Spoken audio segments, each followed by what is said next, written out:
Welcome to your friendly neighborhood historian, where we discuss just enough history to inform, intrigue, and entertain. I'm Bill Petro. The history of the Super Bowl, a humorous look at the religious holiday.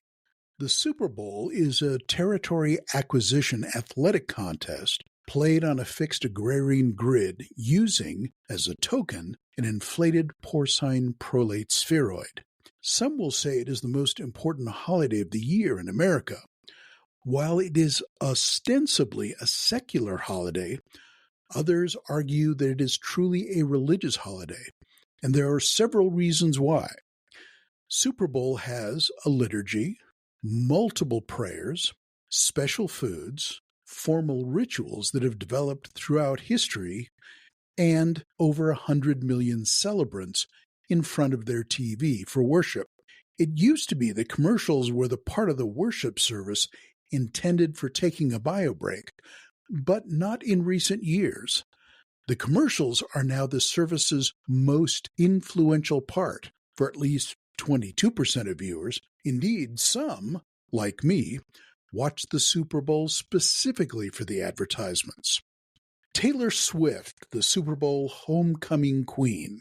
What article about the Super Bowl would be complete without speculation that Taylor Swift, following her International Eras Tour, will be at the Super Bowl this year?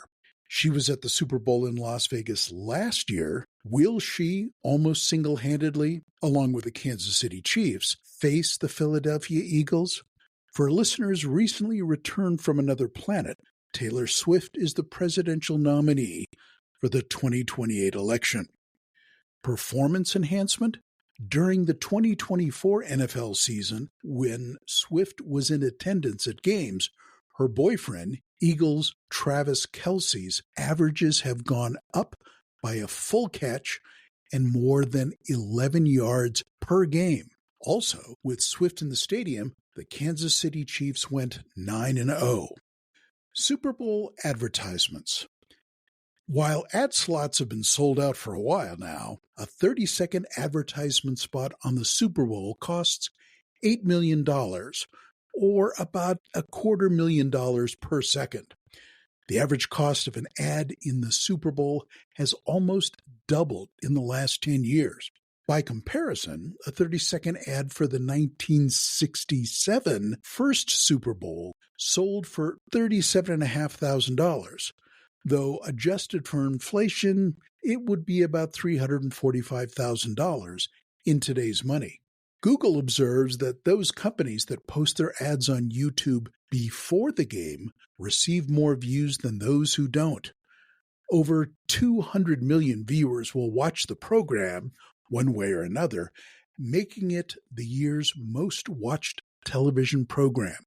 Who can forget about the premiere of the Apple Macintosh, directed by Ridley Scott, who also directed Blade Runner, Gladiator, and Alien, during the 1984 Super Bowl, when the ad closed with this line, "On January 24th, Apple Computer will introduce Macintosh, and you'll see why 1984 won't be like 1984. What about Super Bowl food? After Thanksgiving Day, more food is consumed on Super Bowl Sunday than on any other day of the year. These are usually selected for their high caloric index, sodium content, crunch factor, and carbonated inebriating fluids. A national cheat day will be in effect to suspend the New Year's dieting resolution for just this one day. On Super Bowl Sunday, 67% more pizza is eaten than on average days. $1.3 billion is spent on beer. $500 million is spent on soft drinks. 4 million pounds of pretzels are consumed on this day. 2.5 million pounds of nuts. 8 million pounds of popcorn. 29 million pounds of chips. And 8 million pounds of guacamole, with some crediting the Super Bowl for popularizing the avocado. Americans eat more avocados on this day than any other day of the year. Super Bowl decorations. Not only is food a significant part of the holiday, but decorations are as well. Consider supermarkets, which, by the way, get their name from the Super Bowl. These supermarkets decorate the chips aisles as if it is Christmas. If you work for Frito-Lay, it is Christmas. Super Bowl ancient history. Super Bowl has been the modern name since 1967 for the professional football championship contests, which extend back into antiquity, Roman antiquity to be precise. This will be Super Bowl LIX. That's the Roman numeral for 59, to honor those Roman roots of gladiatorial contests. This contest is between the different conferences of the NFL, National Football League, named for the league, the unit of measurement used to express the distance a Roman citizen could walk in an hour. However, the modern game is about 4 times that length of time, even though there are 4 15-minute quarters. Go figure. The NFL is divided neatly into 2 unequal halves, the NFC, National Football Conference, and the AFC, American Football Conference. These conferences are each further subdivided into meetups, get-togethers, and one-on-ones. The Super Bowl will not involve the CIFL, Continental Indoor Football League, as it is not a TLA, 3-letter acronym. The winner of the Super Bowl will be declared World Champion of Football. This ignores other inhabited countries who may point out that they call soccer football, and they have a championship involving not a bowl, but a cup. And involvement from teams from outer space, that's out of the question. For space action, you'll have to wait for the next Star Trek movie. What's in a name? Where does the word bowl come from?